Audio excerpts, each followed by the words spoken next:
Olá, nono ano. Vamos lá para mais uma aula, de revisão dos nossos conteúdos aí para a nossa avaliação. Essa aula de hoje a gente vai rever novamente aí as principais características aí do Japão, que é conhecido uma grande nação, certo? Então, o Japão é um país insular que está localizado aí no Oceano Pacífico. Ele é marcado por intensa influência da China. A Terra do Sol Nascente, como também ficou conhecida, é famosa no mundo inteiro por diversos motivos. Dentre eles aí temos atividade sísmica, terremotos, tsunamis e erupções vulcânicas. Outro destaque, grande destaque do Japão, é que ele possui uma economia fortemente estruturada, que já provou ao longo de sua história grande poder de recuperação diante de momentos de crise. Então, Terra do Sol Nascente, por que esse nome? Então, o ciclo vermelho na porção central da bandeira representa o Sol. Então, o Japão ele é um país mais ao leste e por isso disse que é um dos primeiros locais a receber o Sol. Daí a origem do termo Terra do Sol Nascente. O Japão é um país arquipélago, situado aí no extremo oriente do continente asiático e é banhado pelo Oceano Pacífico. Possui uma área de aproximadamente 372 mil quilômetros quadrados, apresentando uma população com cerca de 128 milhões de habitantes. Em sua maior concentração, sua maior concentração está aí nas planícies litorâneas. Então, tá aí o mapa mostrando, a localização aí do Japão. É um país pobre em recursos naturais. Então, o Japão possui aí 4 ilhas principais, que são elas Hokkaido, Honshu, que é a maior em território, Shikoku e Kyushu. Então, aí tá as 4, ilhas que se destacam aí no território japonês. O clima predominante é o temperado ao norte, Ao sul, o clima é subtropical. Então, se destaca aí 2 tipos de clima, Onde ao norte destaca-se o clima temperado e ao sul o clima subtropical. A vegetação do país é composta aí principalmente de florestas, onde na porção norte predomina a vegetação temperada do tipo conífera e na porção sul predomina a vegetação subtropical. Sabemos que a vegetação ela depende muito do tipo de clima.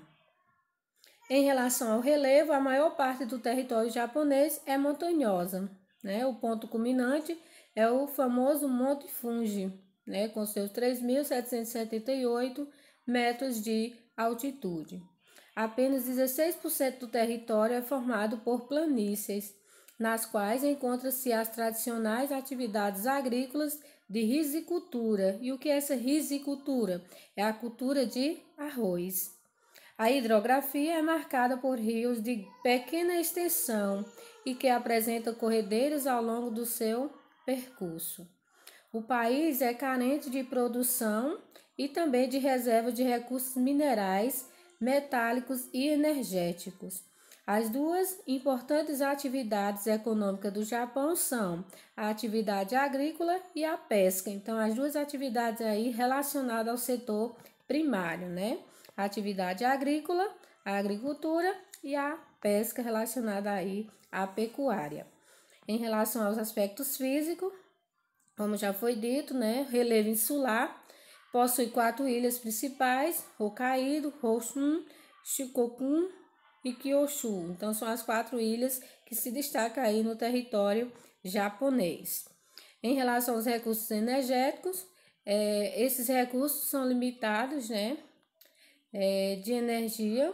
Os recursos limitados de energia do Japão e sua enorme demanda significam aí que aproximadamente 80% do seu fornecimento depende de fontes vindas de fora do país, Então, essas fontes energéticas vêm de outros países, porque o Japão ele é escasso.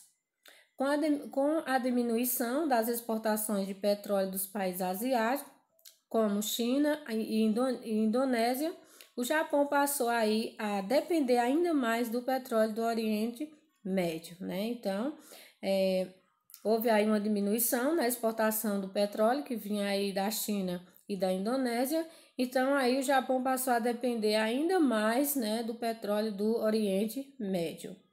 Para reduzir os riscos de escassez energética do Japão, o Japão toma medidas de armazenamento de petróleo, fomenta o desenvolvimento independente de recursos e promove a cooperação com os países produtores de petróleo. Desde 2002, vigora no Japão a Lei Básica de Políticas Energéticas. E o que quer dizer aí essa lei? Bem, essa lei ela estabelece os princípios da política energética básica de garantia de gerenciamento de energia estável, harmonia com o meio ambiente, utilização de mecanismos de mercado e também autoriza aí a preparação de um plano de energia básico que promova uma abordagem sistemática total e em longo prazo das políticas relacionadas com a demanda e com o gerenciamento da energia, né? Então, uma lei aí já para prevenir, né, caso haja aí a escassez desses recursos energéticos. A energia nuclear foi promovida como meio de reduzir a dependência do petróleo. Isso aí, mas o grande terremoto do leste do Japão e o tsunami de março de 2011 provocaram aí um acidente na central nuclear de Fukushima, né, da Companhia Elétrica de Tóquio.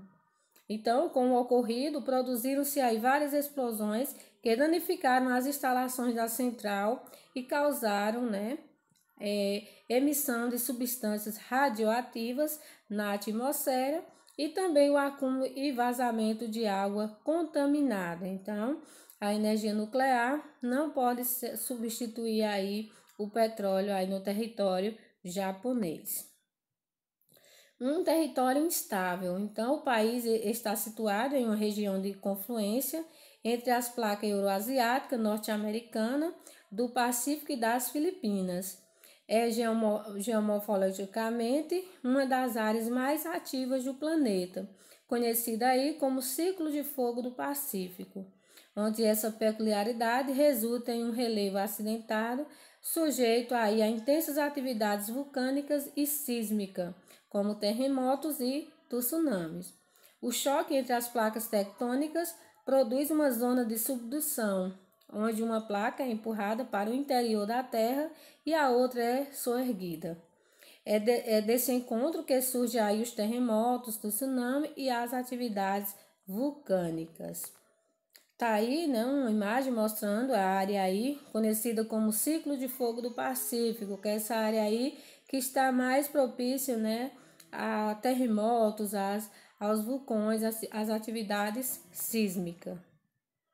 A economia do Japão no pós-guerra, como ficou? Então, após a Segunda Guerra Mundial, o Japão se encontrava numa situação precária, pois além da economia fragilizada pela guerra, o seu território havia sido destruído com as bombas nucleares lançadas pelos estadunidenses sobre as cidades japonesas de Hiroshima e Nagasaki, né, que deixaram aí os territórios totalmente destruídos.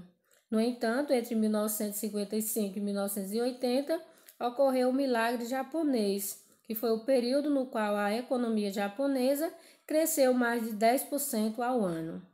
O Japão apresentou um considerável aumento de suas exportações e consolidou entre os maiores produtores industriais do mundo, chegando a possuir a segunda economia mais forte do planeta, né? Então, a economia japonesa, ela foi surgindo aí, né?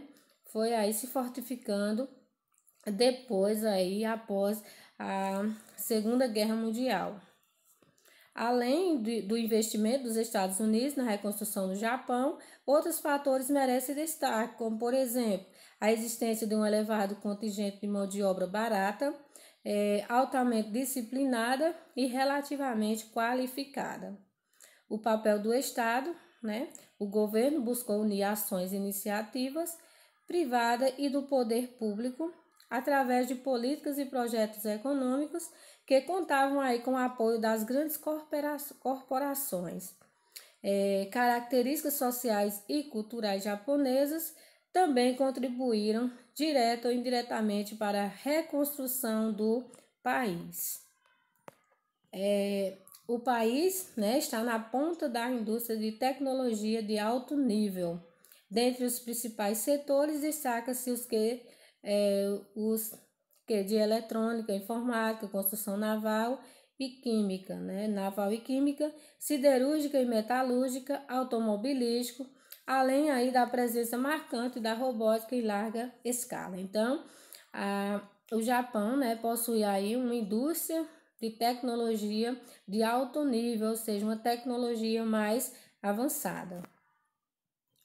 A importância da industrialização. Bem, no final do século XIX, o Japão inicia um período de viabilização do seu processo industrial, com o Estado intervindo na economia. Então, o Japão ele é um país de capitalismo e imperialismo tardio, né? Pois sua industrialização só teve início no final do século XIX. As empresas estatais logo foram transferidas né, para as mãos de grupos privados, os yaibatus, que são formadores por famílias tradicionais. Após a Segunda Guerra Mundial, o Japão renunciou à postura imperial e militarista, inserindo-se nas relações internacionais através de uma aliança subordinada com os Estados Unidos, né? Então, o Japão ele foi aí buscando, né, novas alternativas para recuperar, para fortalecer cada vez mais aí a sua economia, a sua industrialização. O Japão chegou a ser apontado como sucessor dos Estados Unidos como primeira potência mundial, mas essa análise desconsidera o fato de que o país é vulnerável em termos de matérias-primas e energia. Então, a partir de 1979, o Japão começou a organizar seu espaço industrial, transferindo aí inúmeras indústrias de bens para outros países, principalmente para os atuais tigres asiáticos. Os maiores investimentos passaram a ser feitos nas indústrias de tecnologia de ponta, como eletrônica, informática e robótica. Embora o governo japonês faça um notável esforço para descentralizar o complexo industrial, que existe, né, uma forte concentração, sobretudo nas zonas litorâneas. A região de Tóquio é a região mais industrializada do Japão. Tóquio, Osaka e Nagoya, além de serem os maiores centros industriais, são também as principais metrópoles do país. Em relação ao toyotismo, né, foi um sistema aí, foi criado para substituir o modelo de produção fordista devido às suas limitações e desvantagens, tais como altos custos em fiscalizações e controle de qualidade por conta dos elevados índices de produtos defeituosos, hierarquização e inflexibilidade das etapas de produção, despesas em armamentos de grande volume de produtos. Então, esse modelo utilizava aí trabalho em equipe e máquina de ajuste flexível. Possibilitava a redução de custos, dando o menor uso de recursos e de mão de obra para uma maior produção. Então, a partir de equipamentos de última geração, com presença marcante da robótica. Ao contrário da rígida padronização massificada do Fordismo, o toyotismo facilitava a desconcentração espacial da atividade industrial. Uma das inovações aí mais conhecidas do toyotismo é o processo just in time, que é um tempo justo, que consistia na produção e no fornecimento de mercadorias a partir da demanda do mercado, reduzindo estoques e também evitando a produção desnecessária. Essa é uma das principais e mais importantes características do modelo toyotista. Então, enquanto no Fordismo os produtos eram feitos em larga escala, superlotando o estoque, aumentando o risco da produção de unidades com defeito, no toyotismo as unidades são produzidas sob encomenda, garantindo melhor qualidade para o consumidor e reduzindo os custos para o produtor. Em relação à agropecuária, A indústria agropecuária é complicada, pois cerca de 75% do país é montanhoso. Existe aí cerca de 80 vulcões ativos no país e os sismos são muito comuns, ocorrendo 1.000 deles por ano. Então, o cultivo do arroz é uma produção agrícola importante, onde a produção agrícola, né, é feita em estufa e é um dos aspectos mais expressivos da mudança no setor agrário. A pesca é bastante rentável. Os principais parceiros comerciais do Japão são os Estados Unidos, a China e a Coreia do Sul. Na pecuária, a criação de bovinos, suínos e aves, né, tem um grande destaque. Das regiões do Japão, Hokkaido é a mais importante zona de criação. Tohoku é uma região rural, está entre as mais pobres e primitivas do Japão. Kanto e a parte oriental é basicamente agrícola e a ocidental está entre as mais urbanizadas e industrializadas do país. Chubu é localizado na área central de Oshun. Possui algumas indústrias com base aí no petróleo, gás natural e hidroeletricidade. A região de Kinkin, em Oshun, é um dos mais populosos distritos do Japão. A base da economia é a agricultura. Em Shokokun, a economia é essencialmente agrícola e atrasada, onde a parte central, porém, possui agricultura moderna e indústria desenvolvida. Em Shikoku, o sul é isolado e dependente da agricultura. Na região de Kyushu, a parte norte é a das mais industrializadas do país. O sul, ao contrário, é uma das regiões mais pobres, né? Então, observando aí as regiões, né, como é dividido aí o território, tem região mais desenvolvida e tem região menos desenvolvida. Então, tá aí o mapa mostrando, né, todas as regiões onde é desenvolvida as atividades agropecuárias japonesas. Gente, ficamos por aqui na nossa revisão, né? Espero que vocês tenham entendido. Estudem, né, com muita atenção e até a nossa próxima